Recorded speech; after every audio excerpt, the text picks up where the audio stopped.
Well, good afternoon, everyone. We're back. Welcome back. We're excited. We've been talking about this for a few months now about getting back on with Politics Talks on a Gathering Place. And for those of you who are new to a Gathering Place, my name is Marilyn Hemingway. I do a number of things. But one of the things that I do is a Gathering Place, our online show. We used to do it every Sunday and Wednesday live at 4 o'clock. And it's just really been, can we do this? Can we make this happen? People are asking us, are you going to come back on? People were also asking us, can I come on? Because I wrote a book and I want to talk about my book, or I have this new program happening and I want to make that happen also. So we decided to restart a Gathering Place. And it just so happens it's Black History Month. And we wanted to do every third Sunday, do a politics talk, which was one of our favorite topics. And I'm joined in politics talks with my two friends, Brandon Upson and Jamar Brown. I want to bring Brandon in very quickly. I had him in. There he is. All right. Let me go ahead and bring Brandon in and say hello. Hey, Brandon. How are you? I'm great, Marilyn. How you doing? I'm doing good. So tell us where you are very quickly, because I love the background. It's very colorful and everything. So tell us quickly where you are. Yeah, I'm here on the campus of the University of South Carolina, Aiken, where the Emoja Village Foundation is hosting their fourth annual Black History Month celebration and award ceremony. It started out in the Leslie Price Center in the city of Aiken, and they've outgrown that facility, and now they got about 700 people here at the Convocation Center. They're honoring some living legends to include Mr. Bill Clyburn, who is a state representative, and dozens of others. It's an amazing celebration here. So excuse my background if you can hear that. We hear it a little bit, but we hear you much better. So it doesn't Okay. matter. The background's good. We got some folks joining us. Hi, folks. Say hello. Of course, in the comments, wherever you're coming from, Facebook and others, please drop your comments in, because we want to hear from you as we talk. We just get together and we talk politics, and we try to talk national, state, local, state, national, because they are all intertwined together. I think the word that we've been hearing in recent years is intersectionality. So we can have intersectionality of the local, state, national politics, but also intersectionality of different issues facing our community, which is economics, education, government, everything you could think about. There's intersectionality. We're waiting on our friend Jamar Brown. He should be joining us any minute. But before he does, I'm going to, y'all, I got to confess. Brandon already knows this. We are using StreamYard. So if you want to use StreamYard, I highly recommend it. It is a studio system, very easy to use. But because I have not been in it for a while, I'm relearning a lot of stuff. So I did find our old introduction. We're going to run that today, but believe me, I'm working on a new introduction. And Marilyn, yes, go ahead, after Brad. you did that promo for StreamYard, we should reach out to them about sponsoring this conversation moving forward. Exactly. I agree with you, Brandon. StreamYard. The gathering space. Yeah, and if you Go are ahead. listening and you want to sponsor, yes, we are looking for sponsors on a Gathering Place. So please reach out to us, and we'll share phone numbers and everything as we do the show. Thank you for spending 1 hour with us, and we'll be right back with you after this introduction. Hello, I'm Marilyn Hemingway, and welcome to A Gathering Place.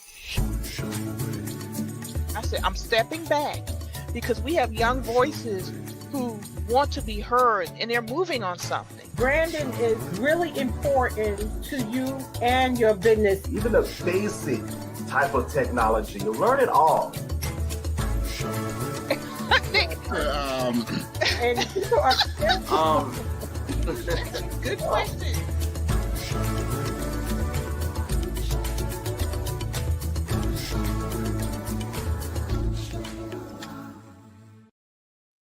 And we're back, folks. Thank you very much for joining us. And that introduction brought back some memories. Man, we've come a mighty long way. Yes, we have come a mighty long way. But all good stuff happening. I've actually definitely have to update the introduction because we've actually updated our slogan. It's no longer making a way out of no way. It is now celebrating our heritage, creating our future. So we want to update all of that. But these are exciting times for us. There's a lot to talk about, Brandon. Before we get into it, give us a short synopsis of what you've been up to, in general, whatever you want folks to know. Yeah, so since the last time we had this conversation, I've been accepted into the United States Leaders Program with former President Obama, uh, a global cohort. I was just telling somebody it's about 300 of us around the globe.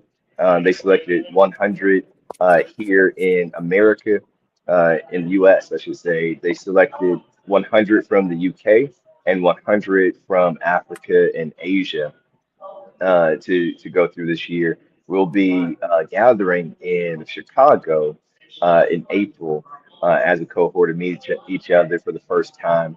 But I thought I was giving up my political campaign management hat and passing it on to someone else until a friend of mine decided to run for the United States Senate. So I'm helping him as well, Brandon Brown, who's running against Lindsey Graham. And then, of course, our organization, the New Progressive South, is still working to help train, develop, and deploy candidates running for local office. So staying busy, and the children are still growing. I got my 9, 10, and 11-year-old, my 10-year-old Sophie is 10 going on 24, and my 11-year-old Cosette is 11 going on 42. So she thinks everyone's her child. She calls all children all day. She has an old soul, Very much so. Very good, very good. First, I'm very proud of you with the Obama selection, and you answered my question already with this global organization, global entity. Did you guys ever get together? But you're going to get together this spring. Yes, we're getting together this spring, and some of us are going to the UK to connect with our cohort there, and others are going to Africa to connect there. It is really, I still don't know how in the world they selected me for this. There are the members of parliament in this, former prime ministers, um, everything from mayors to congress people here in the US. But outside the political realm, there are CEOs and the chief uh, the vice president for philanthropy with Walmart. She's on here. She's my wingmate. Okay, Um, very good. yeah, and we got a little bit of everything. It's amazing. It's absolutely amazing. Very good, very good. My sister-in-law works at Walmart corporate. I know it's Okay. huge, but just so Yeah. happens her last name's Hemingway. When you talk, they say, "Do you happen to know she's in human resources?" Okay. Andrea Hemingway. They are in Arkansas. I believe Yep. Bentonville, Arkansas. Yep. Yeah, Yep. yeah, that's where they live now. She's in corporate human resources. I don't know her title, so Yeah. if you happen to remember that. We're Yeah. very proud of you and the work we're doing. And you may not know why you were selected, but we know why you were selected. So very good. We're very excited about that.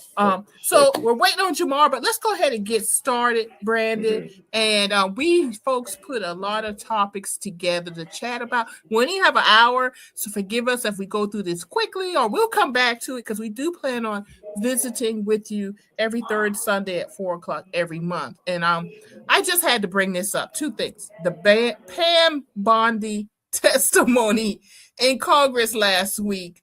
I don't know if you want me to state my opinion. I think we may be in Oh, go ahead. You can go.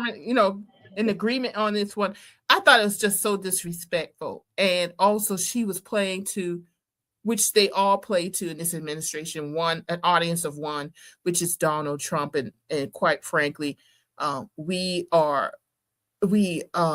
have problems with this current administration, and it's all going to come out in the next hour and everything. But I thought it was disrespectful on many levels. One, because of the seat that she sit in. She is honored to sit in a seat that is the highest justice law enforcement position in this country on behalf of the American people. 2 is disrespectful to the members of Congress, those on the committee, and other members of Congress. And 3, and I have not heard this. 3 is disrespectful, obviously, to Democrats because she handled those questions differently depending on the political party. And 4, the one I have not heard of, the disrespect to Black members of Congress. And race, I don't care how much people want to disconnect race to what is going on in this country. Everything is about race in this country. So, I'm not happy about it. I'm at the point now where a lot of these folks in this administration need to be tried for treason and face the consequences. So your thoughts, Brandon? So I watched clips from that testimony over this last couple days, and here's what I feel. When you are the highest law enforcement officer in the land, you have a constitutional duty to represent the best interests of the people. That is your constitutional duty. If you look at members of our government in those positions, they have to give an oath, and the oath is to serve and protect governed by the Constitution of the United States, not governed by the political partisan agenda of one political party or one man, right? And they have come before Congress and the Senate multiple times, in the House and the Senate, and shown that they are not serving the Constitution. They're serving the will and the survival of their political party. Now, I disagree with it when it happens with Democrats, and I definitely disagree with it in the form that it's happening right now, because this goes beyond testifying and moving forward a narrative that helps your party get reelected. This is coming forward and literally, uh, um, in some cases, lying under oath to advance a narrative so that not the party or your partisan agenda is protected and promoted, but one man. And this is not a uh, a monarchy. This is not a form of government where we all serve one man. Actually, all of them serve us, the people, and they have gotten this thing completely screwed up and twisted. And my fear in this, beyond the constitutionality of precedents that they're setting, my fear is that when the tables turn and the opposing party gets power, that pendulum is going to swing far to the left. And you're going to see some of these same tactics and behaviors happen to the point where the party drifts further to the far reaches of the left or right fringes. And there's going to be less and less people operating in the center in common sense and in duty to the country above their own political survival.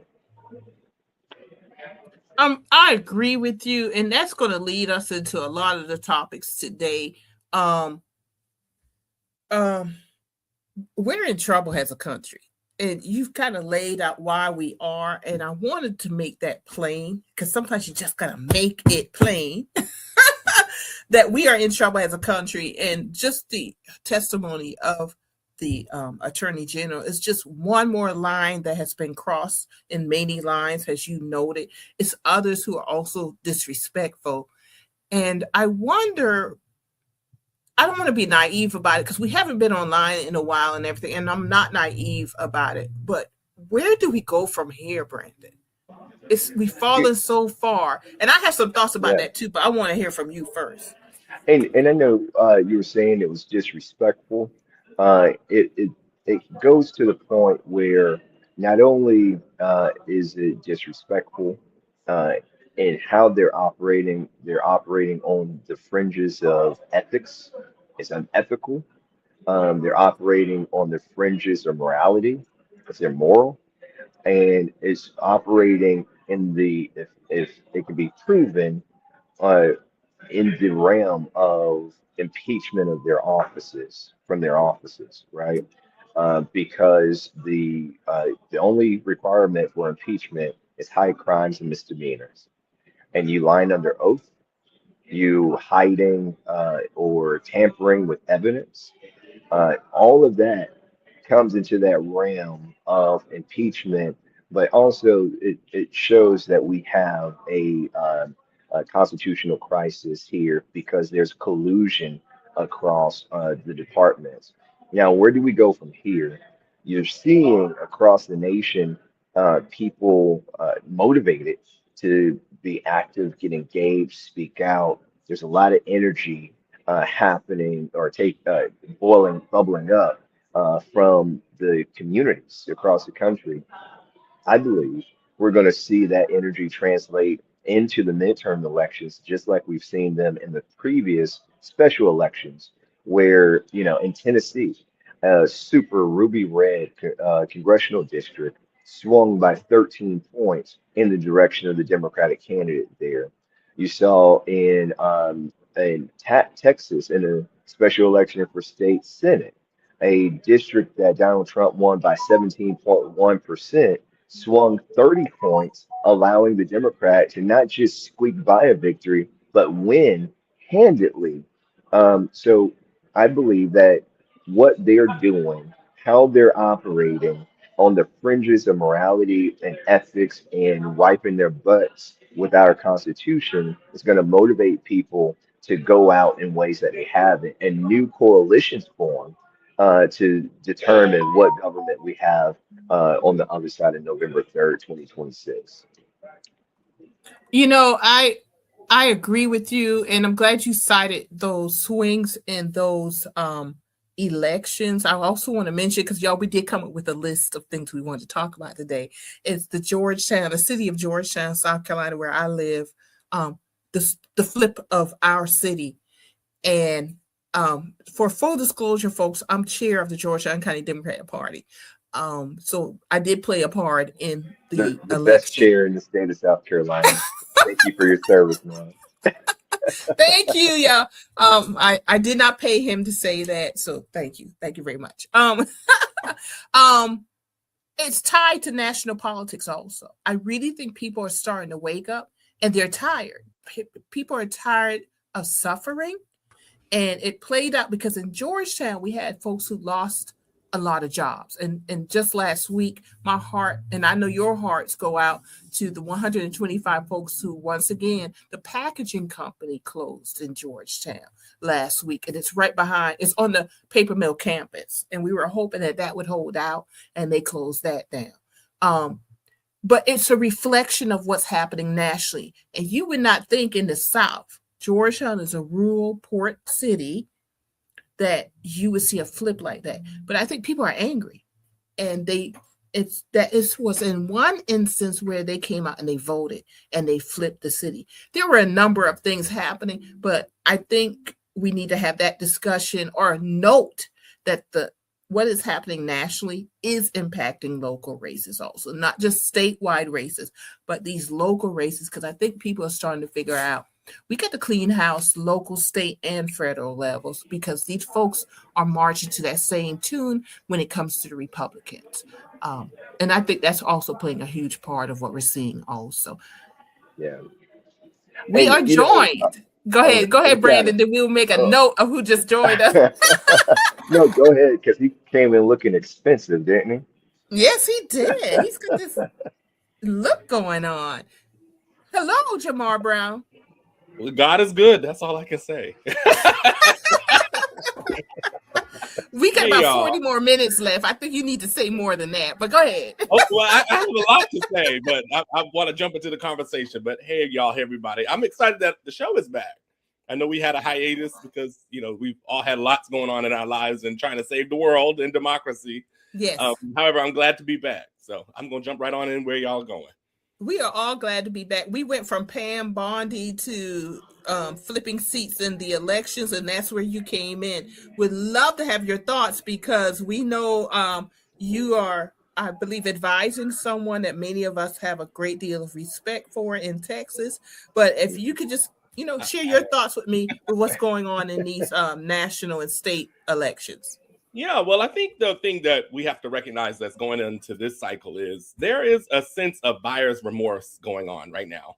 We're watching all across the country where Democrats are flipping seats. We just flipped a seat in Texas in a red district. The seat that Taylor Remick just won used to be Wendy Davis's seat before she redistricted and ran for governor and the whole jazz. And so actually for the Democrats to win that seat back after about a decade was important. There was an African-American woman who was elected to the state senate in Iowa. There was another seat in Iowa that flipped. And so we're flipping places where Donald Trump won, and he won on a message of pretending that he would secure our country, targeting migrants and immigrants, claiming that he would lower costs, and everything opposite has happened.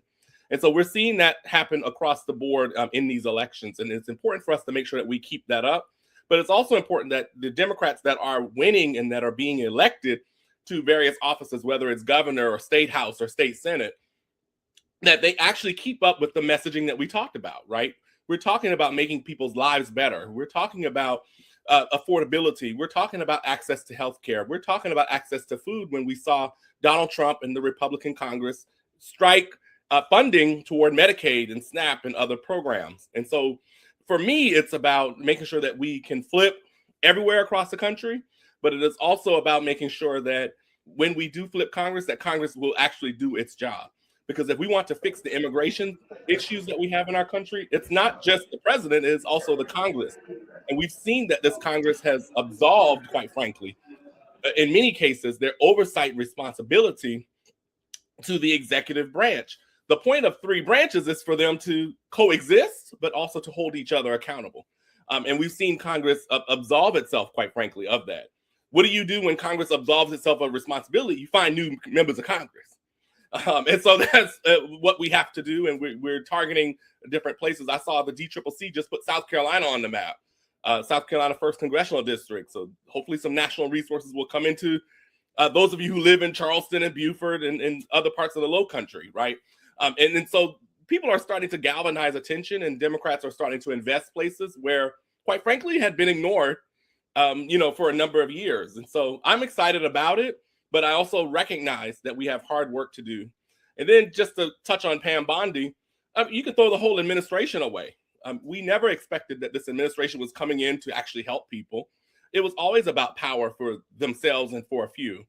And Pam Bondi was just the representation of that, right? Where she's protecting predators, quite frankly. And the biggest one is sitting in 1600 Pennsylvania Avenue. But she was hired by him to protect him. And if you're the attorney general, you're the top official at the Department of Justice. You're not the president's lawyer. You're the country's lawyer. And the fact that she went before the Judiciary Committee to only defend the president and those in the administration and with no concern for the American people is disappointing, but not surprising. So those are my quick thoughts. And you did very well. I really think fundamentally there are people in this administration that are just broken. We are beyond politics. It is political in that we are facing midterm elections, but in the bigger picture, we are beyond politics because this is a moral moment. It really truly is. As individuals, we have to make a decision of what kind of country we want to live in, and what kind of country will we live in the future. And those are real questions that we have to answer as individuals that impact the household, that impact the community, that impact the country. We are in a moral moment. And I see, Brandon, you're shaking your head. Any thoughts? I have several thoughts, but first I wanted to make sure that the audience realize that we have a regular joining us on CNN. Brother Brown, since we last spoke, has been a regular commentator on CNN and CNN Global, if I got that correct. All right. So not only is he talking about domestic issues, but he's tying it into the national and international conversation.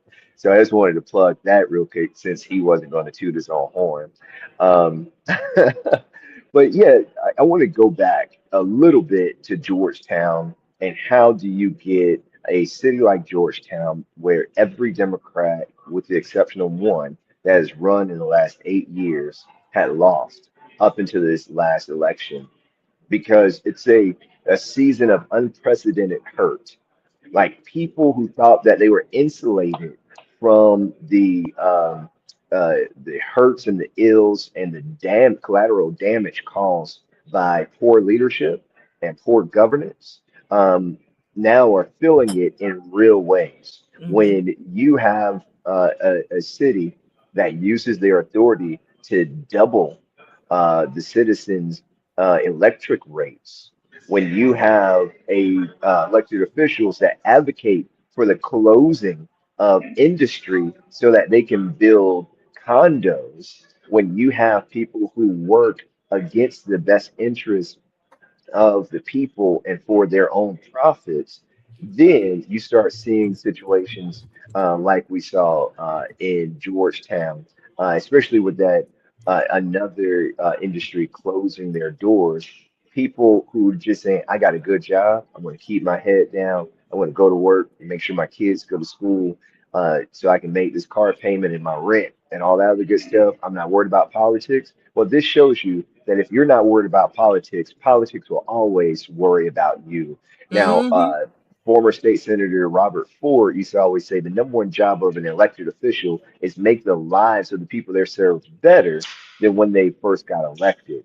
That is what the people are now calling for because they need someone to save them. I just hope that they realize that the saving that they need is in their own hands. The last thing I'll say, because Jamar brought up a great point that the DCCC is now eyeing our South Carolina Congressional District 1 down there in the Low Country. It stretches from Berkeley, Dorchester, and Charleston all the way over to Beaufort County. Now, this district swung a couple years ago under Joe Cunningham, who pretty much squeaked out a victory by less than 1,200 votes. It was redistricted to make it a safe red district. They gave all the competitive parts of that district over to Jim Clyburn's CD6 district. Now, there was a lot of controversy in that. We won't go into that right now. But when you see a district that is supposed to be safe for Republicans now on the target list for Democrats to flip, that lets you know that the condition of the people is so dire that they're willing to try something that they never tried before. Now, over there, you have Matt DeFord. He's running for Congress. I encourage everyone to check out Matt. He just did a town hall and he had one with 1,200 people that showed up one time. This recent one had a packed crowd. Folks who are showing up. I talked to his campaign manager, and she's talking to just as many Republicans as Democrats who are showing up to listen to this man. And he is unapologetically running as a Democrat in this race. That shows you that there is will and motivation for something new to take charge of this country. I think this is the time if you're going to run and run as a Democrat, now is the time to run and be unabashedly for the people. That's what people are looking at. We could get into the issues, and we will in future shows. We really need to talk about the issues and why people are running. But I, as a county chair, have been encouraging folks. Now is the time to run for some of the reasons already cited. But people are waking up. Are they waking up? Some waking up as fast as I would like to see them wake up? No, but they are waking up, and it's by November. It's going to be a huge wave because when people start hurting and they recognize where the suffering and hurt is coming from, in particular, let's call it for what it is. So if y'all didn't know, Maryland's going to be one. I'm going to try to call it out as much as I can.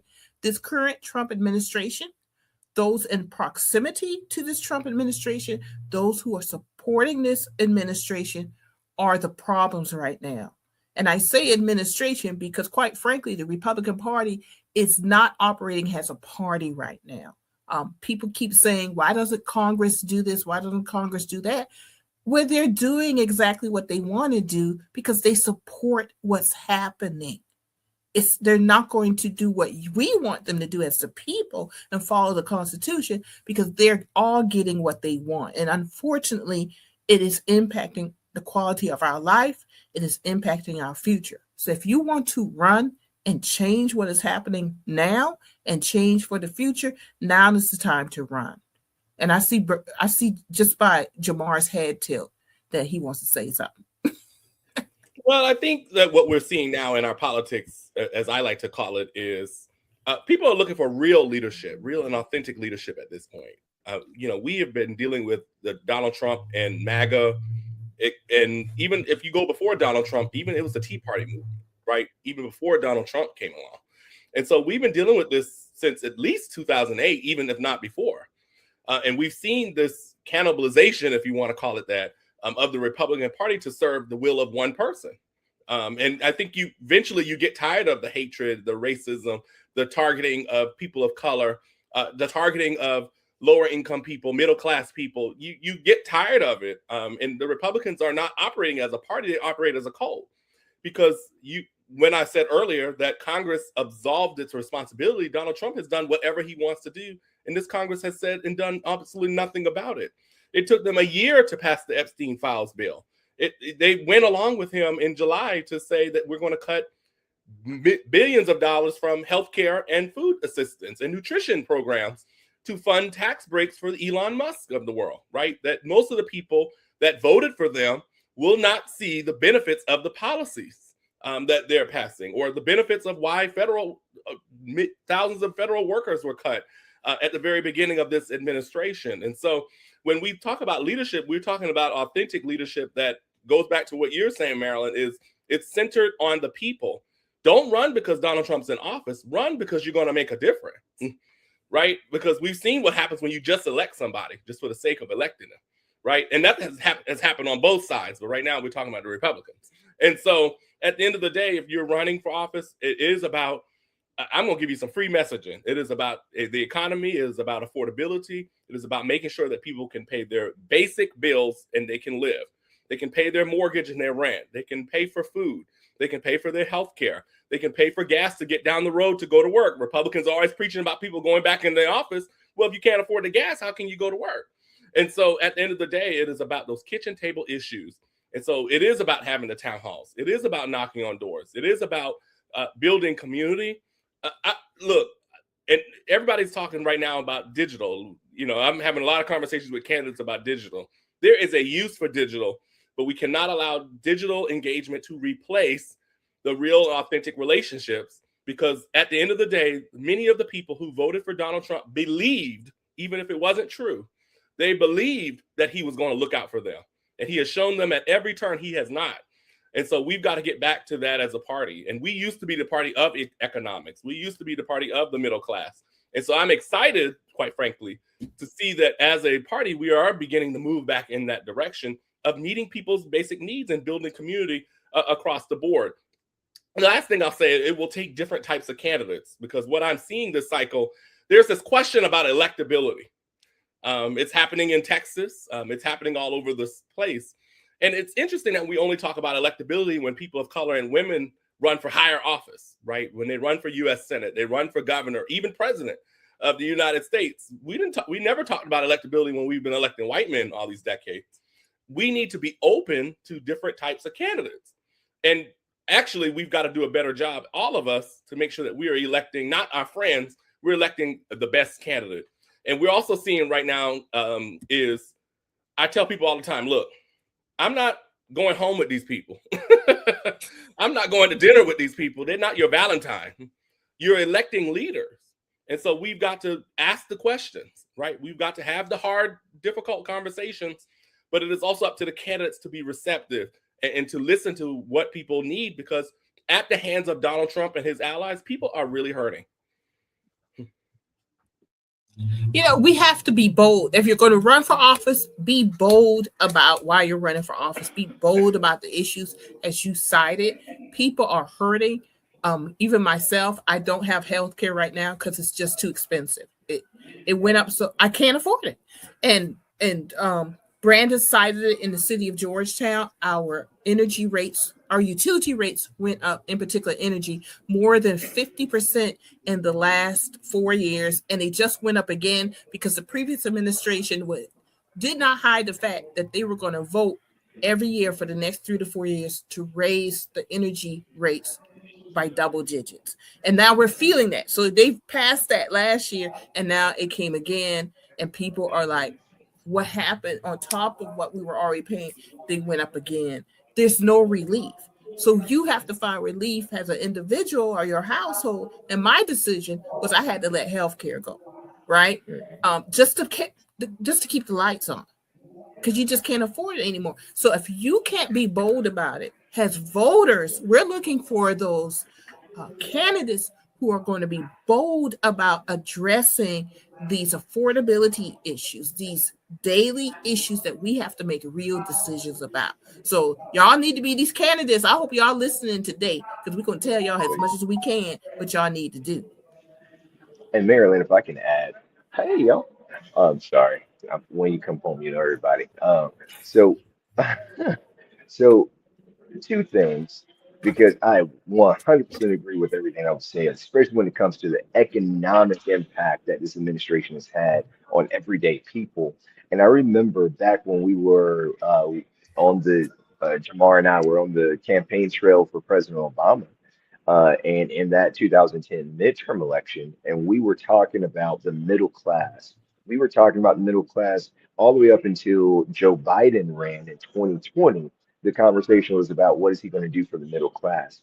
Well, in less than 2 years of this administration, we've seen a gutting of the middle class.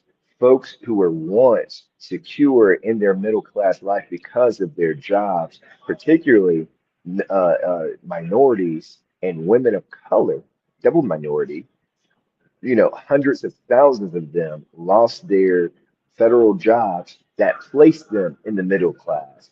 And then at the local level, you're seeing things like what happened in Georgetown, where not only are you losing your job because the industry is leaving and getting shut down, but now your cost of living is skyrocketing, and you have to figure out where you have to move to get another job and to be able to afford to live. That is systematically driving out people from their homes, from the places where they wanted to raise their children, and now they're seeking places that they can afford to live and have a job that allows them to live. I'll land this in saying what Jamar was saying about us having a different type of candidate and having a different measure for electability. We have to stop measuring a candidate's electability based on only the amount of money that they can raise, because that shows that they have a good network to raise money. That does not show us that they have the leadership qualities and capability to lead us out of the rut that we're in currently. One of those candidates that I want to talk about, and everybody knows where I stand with this United States Senate race in South Carolina, Brandon Brown, in the first government shutdown, when we had federal employees asking folks and going to pantries, asking for groceries and toiletry items, he provided over 22,000 pounds of food and toiletry items directly for federal employees at our prisons in South Carolina, not counting the over 1,200 families that he serviced. That's the type of leadership people are looking for right now and can't find. On top of someone having a strong position in policy, they want to see if you can come out here and help me today so I can make it to tomorrow. Agreed. I mean, we have to be real for the right now. We have to be real for the midterm elections, but we have to be real because as a country, we have an entire administration ignoring the Constitution and openly ignoring the rulings by judges. They're breaking laws. That has fundamentally changed this country. I think one of the reasons people are starting to wake up, they're waking up to the fact that I have to play an active part in what this country will look like in the future. And more of us need to wake up to that. And one of the things you can do is get registered to vote, get knowledgeable about the candidates running, and to vote. But in the meantime, and I'm throwing this out to both of y'all, this is bigger than the midterm elections, right? This country has fundamentally changed. I don't think, by and large, the majority of the country yet have wrapped their heads around it. I think they know, but it's hard to wrap your head around it and to accept that. And you have to accept it so that you can step into it and either run as a candidate, vote, but even fundamentally ask yourself the questions, what are we going to replace this with? Or what are we going to take that works and make it more solidified or introduce new laws? Just any of your thoughts about that? It's still raining. So I'll say, and I'll let Jamar speak here, so I'm not dominating the conversation. I remember when President Obama was giving a speech and people started booing, and he said, "Don't boo, vote."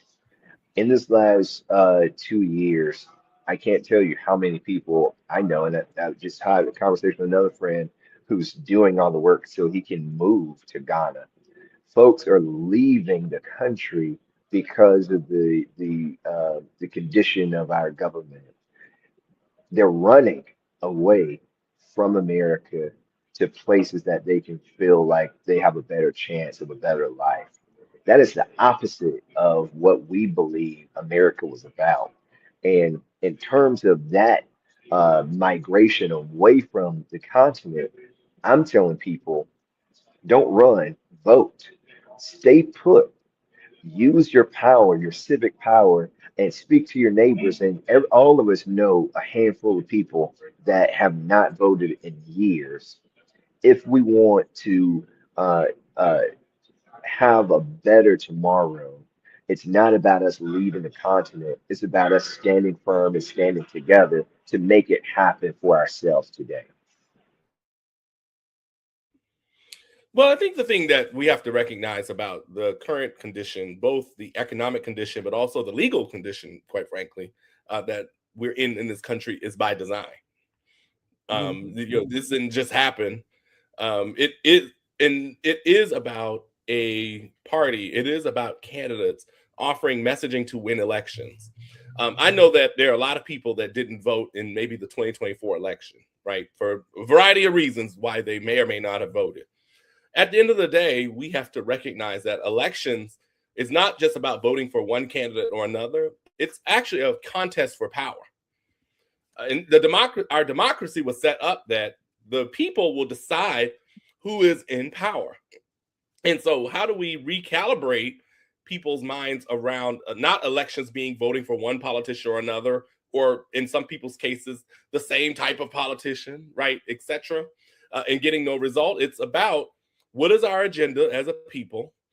How are we going to show up to elect people who are us, who look like us? And then how are we going to hold them accountable, right, at the end of the day? So, for example, we're going to have a different spin in this election because right now the Senate is debating the SAVE Act, right, where you're going to have to prove your citizenship in order to vote. Now, as y'all know, across the country, you can't get most IDs not being a citizen. You can't vote not being a citizen. And most states now, almost 40 of them have passed voter ID laws, right? Where you would have to take some form of ID in to go and vote anyway. So on top of the voter laws that exist that already discriminate against people, now you're adding another layer about proving that. The other piece that is happening with this administration is also they want to nationalize elections, that the federal government would run the elections. Right, that is a different ball game than your respective, state election commission or your local election commission, right? Where you get your voter card, right? You take your voter card and your ID. You know your local precinct. You probably know the poll worker, right? Because they go to your church or you work with them before, you went to school with them, right? And when you have the federal government running the elections, it's not going to be your neighbor at the polling location. It's going to probably be somebody, official lawyer or police or something to that effect. And they're actually using these tactics now to intimidate people like all of us from participating and voting in elections, because they understand not only would they not win in this coming election, However, they realize they've got to change the game to get the power that they want. You have a president of the United States that wants to be Vladimir Putin. He wants to be like him. He said it throughout his campaign. He told y'all, right? At the end of the day. And so we're asking people to also participate in an election or to participate in a process that is supposed to be their voice to decide the agenda and to decide power. But the very people that are in office right now are actually passing even more restrictions that get you there, right? So when you look at a daunting economic condition, right? All the things y'all just listed, right? People are struggling to keep their homes. People have to decide, do I keep my health care? Do I pay for my prescription? Do I put gas in my car, right? Do I take a vacation? Whatever it is. On top of an administration that's also saying, I don't want you to go vote. Don't go vote, right? And then so that's when you have to have a Democratic Party that is strategic and organized. That is when you have to have, as you said, Marilyn, bold candidates who know the issues, who speak to the issues that people are facing, who can speak to the plight of people. And 3, be able to take all those resources and really put them in an organized way to do that. So I would be encouraging all state parties right now and other organizations, right, such as the NAACP, the Urban League, and some other organizations to be thinking about how do we think of voter protection in this moment? Because if our process is for people to show up in elections, where we have a dictator in the White House who's trying to tell you don't go in so many words, or that we're going to be in control of everything, we're going to have a lot of voter protection to really be able to protect people, both physically but also legally, when they show up to vote, because people are going to experience issues. That is the objective, right? They want to break the system that says you have a voice. And so when we don't show up, we're actually giving them permission to break that. And so it's up to candidates, it's up to the Democratic Party, it's up to even nonpartisan groups, right, that support communities and that support people of color to be thinking of, 1, yes, people need to show up, but 2, how do we protect people when they do show up? So that they're not intimidated by poll workers, they're not intimidated by lawyers, they're not intimidated by militarization and police, as we've seen. I live in Washington, D.C. I walk out of my apartment building every day and see a National Guards person who's not even from here. And 9 times out of 10, they're just walking around. And the point is not about protecting people. The point is that Donald Trump sent National Guards into places he wants to control. And so when you have all of those issues going on, these are the things that we have to be strategic about. And this is why we've been saying here, and I'm sure many people have heard around, that elections matter. They do indeed matter, because if you give the wrong people the hands and the wheels and the keys to power, this is what happens. Speaking of you walking out and seeing the National Guard and protecting folks, ICE, it was announced last week that ICE is opening a administrative office in Columbia, and folks did come out and protest. It's not only waiting until November, we have to do things now.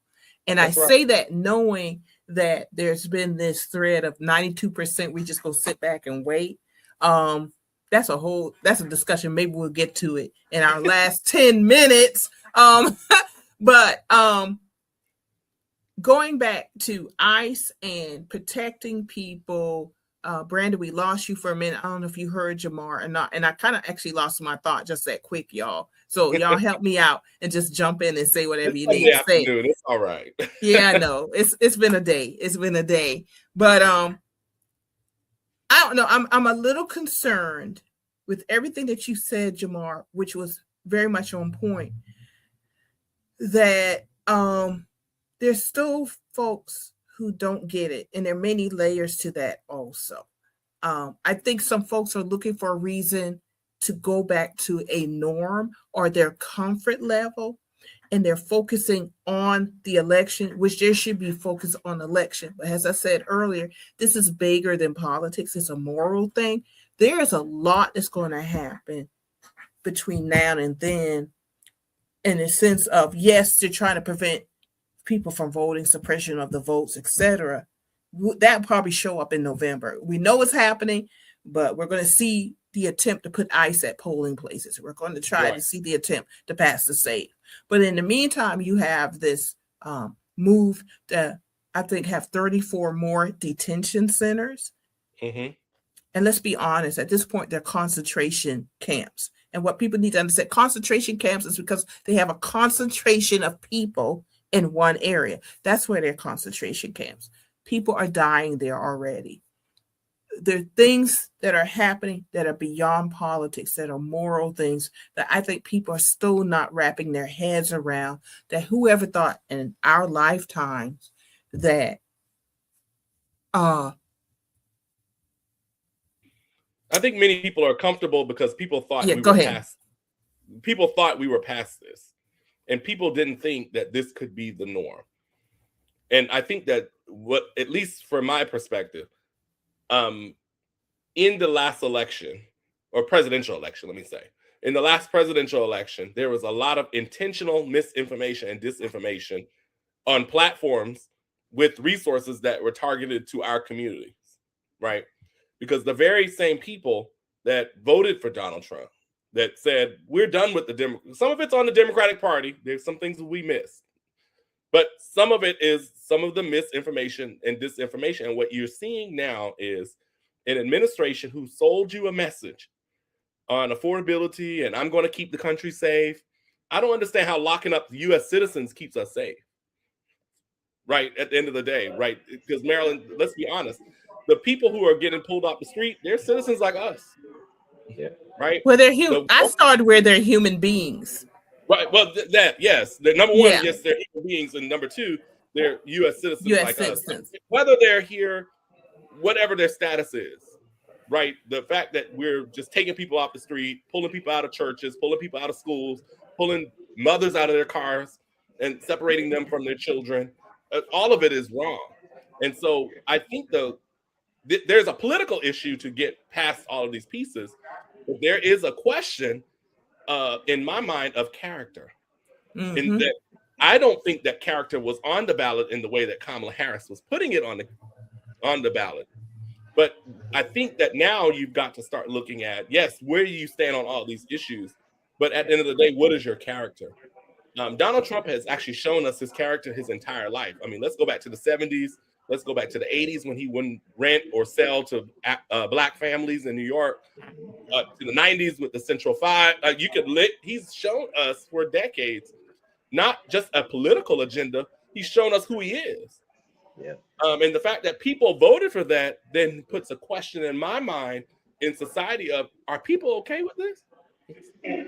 And we have to think about this on an international level because other countries are moving away from America, actively moving away from us. They're looking at us, and for them, it's not just Donald Trump. It's the millions who voted for him or the millions who tolerated those who voted for him. And they're looking at this. And I saw and it's the millions that still, and that if he was on the ballot again, that will still vote for him again. Exactly. Yeah. So now there's these broken relationships that are impacting us right now. And this speaks to economics. It speaks to education because they're moving away from us. And so this long-term impact, we have yet to even see that. We know it. We know it's coming. But has a video, I don't know if I showed it with you two, the gentleman who's being interviewed, in the next 12 to 15 years, we're going to live in a dystopian society because of the brokenness of this administration, but also the brokenness of America. And it does speak to character, Jamar. That is the correct word to say. Now is the time that we have to make decisions as individuals. What is the character?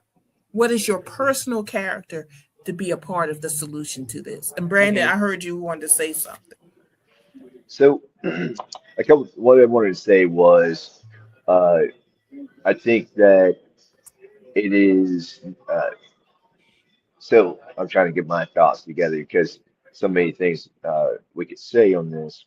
When it comes to what's happening in America, it is not isolated to America.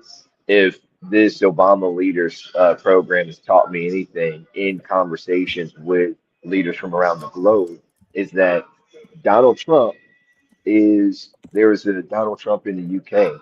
There's a Donald Trump over in Greece. There's a Donald Trump just across Europe. There's many of them. And the movement is being tested around the globe and then brought on the ground here into real real policy and actions, even inside of the U.S. territories over the Virgin Islands. One of our Obama leaders, she lives in the Virgin Islands. She was sharing with us just this last week about how the Virgin Islands lives 5 years ahead of the mainland because what they're experiencing now, we will ultimately experience 5 years later. They've been under high surveillance and the pressure that we're seeing now with ICE across in our towns, whether it's border states or not. They've been under that type of pressure for years now, to the point where everybody walks around with their passport because anyone can get snatched up, and they just call them immigration by immigration.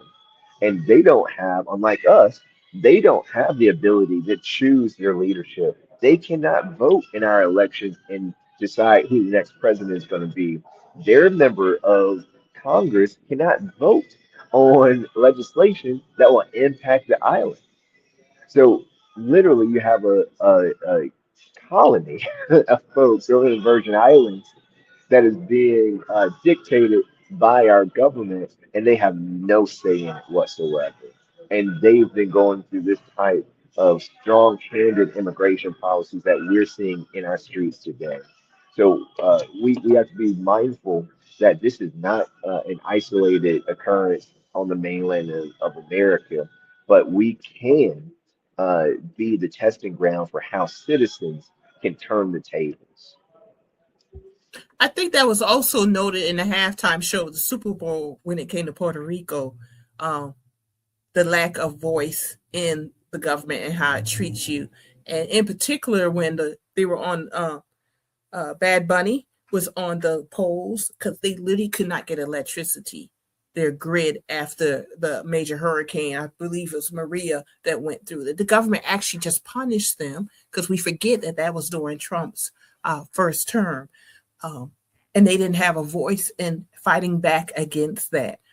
America has a history that we have to contend with and remember, but it's also how do we move forward, not in forgetting the memory, the history, because that's part of the problem. People have been sold the American mythology and not the American history, and that ends up leading to propaganda. And that's something we are having to deal with now in these decisions with who's going to lead our government, and also allow the Trump to come in and exploit and grift. And that's literally what they're doing. They're a grifting administration. And I don't know how he sees this ending up. It's never ended up well for most dictators. But we'll see what happens. Jamar. Yeah, I mean, I think that I like what you just said about we've been sold the mythology, and not even just American mythology, even around the world. I mean, we see these conflicts happening, right? You look at Russia trying to invade Ukraine. You look at the Israeli Gaza conflict. Like you start looking at the conflicts that are happening around the world and how some of that's being reflected even in our own country. That's happening. And actually, I don't know if y'all remember, but Donald Trump said during the 2024 campaign, we will fight the enemies within. He said that multiple times at his rallies to multiple people in red MAGA hats cheering him on.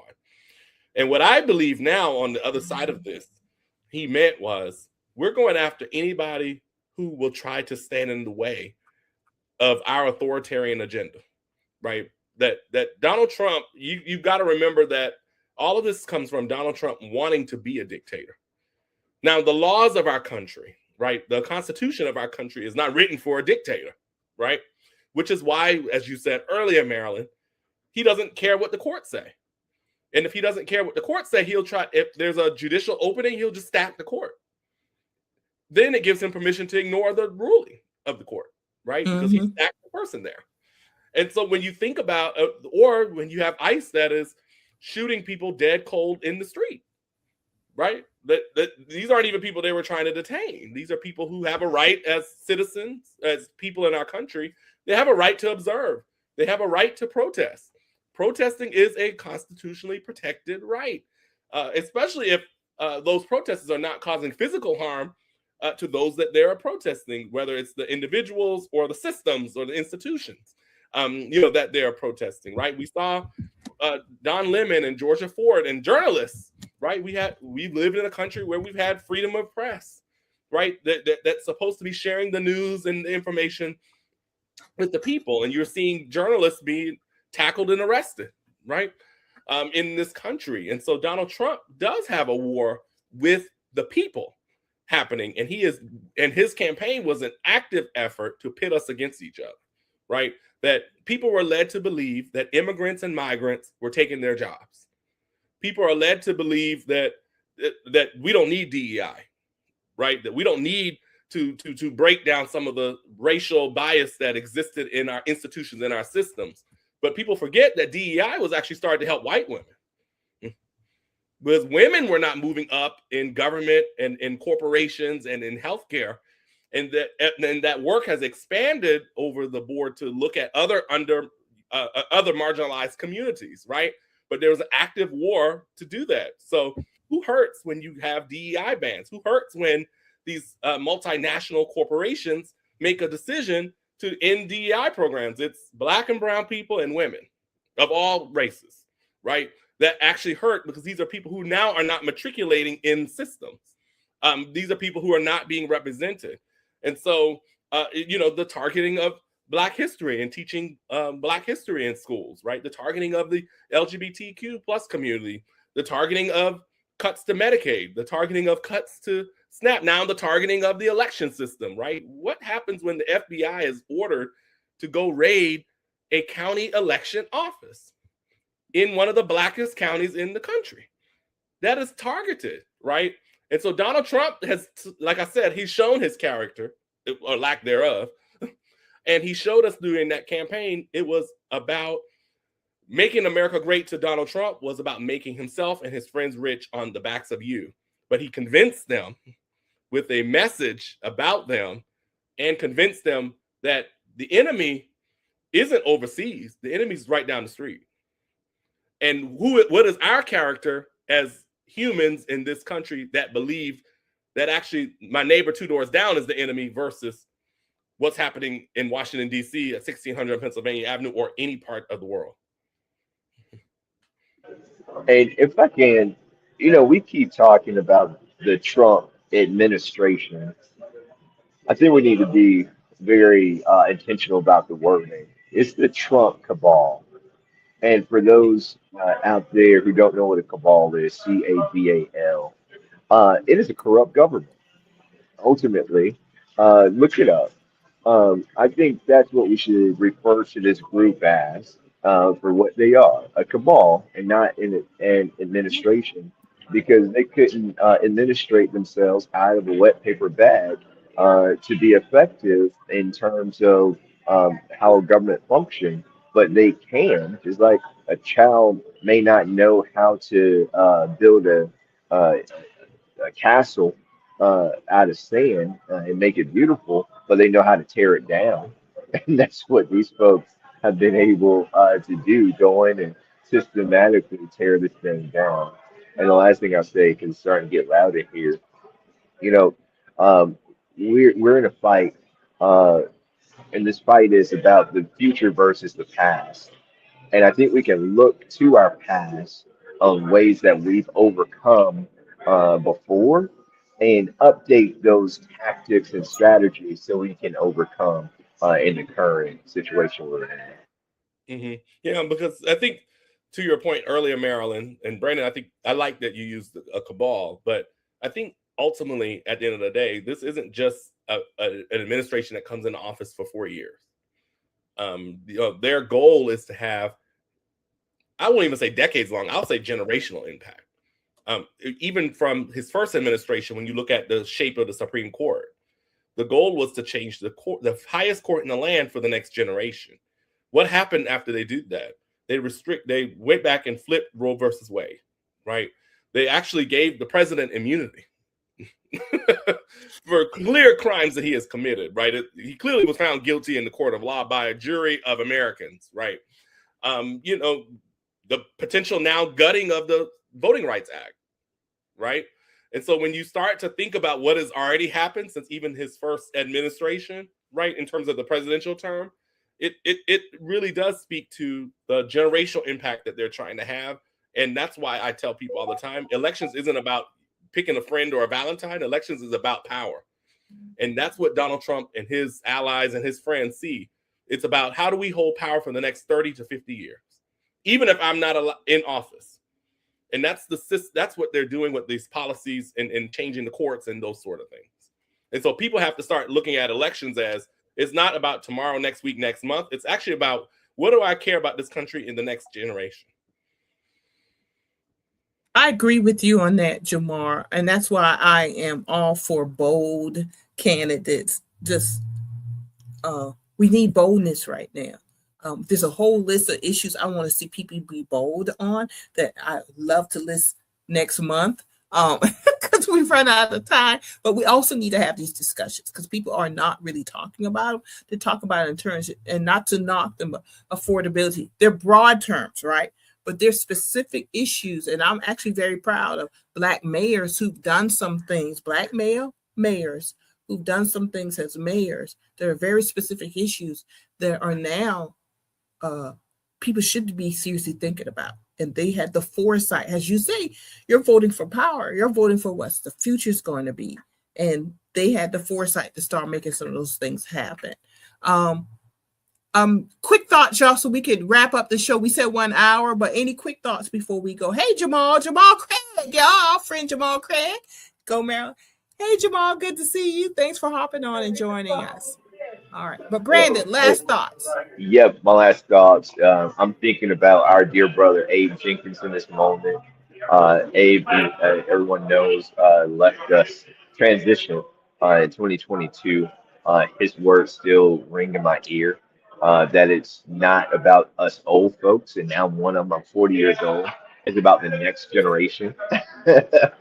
And we have to continue to look for the talent in our youth, cultivate it, and allow them to rise as high as they possibly can, because that is how you do generational organizing and set up a community for generational progress. It is not in us, those over 35.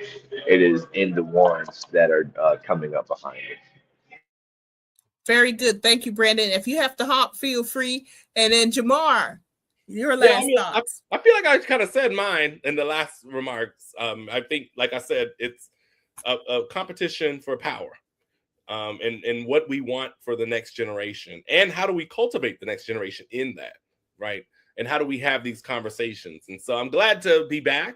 I'm glad I hope that we get back to this being a discussion space for people, an education space, even in some cases for people, also as well. And it's so exciting to bring back the gathering place. I missed us. I did. I missed this too. We had some folks asking us, the politics talks are gathering place, and we just had to do it, folks. We just said, let's do it. Because if we don't do it, it's going to keep getting away from us. So we just decided to hop on a day. Before you got on, Jamal, I was telling Brandon, StreamYard has upgraded a number of this stuff. I know. Wonderful upgrades. No clue now. I'm like learning as we're going. Okay, so we're going to have to be basic today. Yes, but right. Yeah, it's got a lot of fancy stuff now. And just wanted to, let everybody know that. Thank you for staying with us today. Just wanted a couple announcements here. Let's see if this will open up. This is coming up, Emancipation Day Readathon in Georgetown. February 25th, 1863 is the day that Union soldiers arrived in Georgetown County, South Carolina, and went plantation by plantation, say the Emancipation Proclamation is now officially law and you are emancipated. So we started, the Gullah Geechee Chamber of Commerce started about 3 years ago, an annual readathon. And this year is featuring Raptors in the Ricelands by our Gullah Geechee elder, Ron Days. He might not appreciate me calling him an elder, but he is an elder. Wise. That's from the point of being wise, y'all. If you want to be a volunteer, please feel free and join us with that. And also, that was a new move, by the way.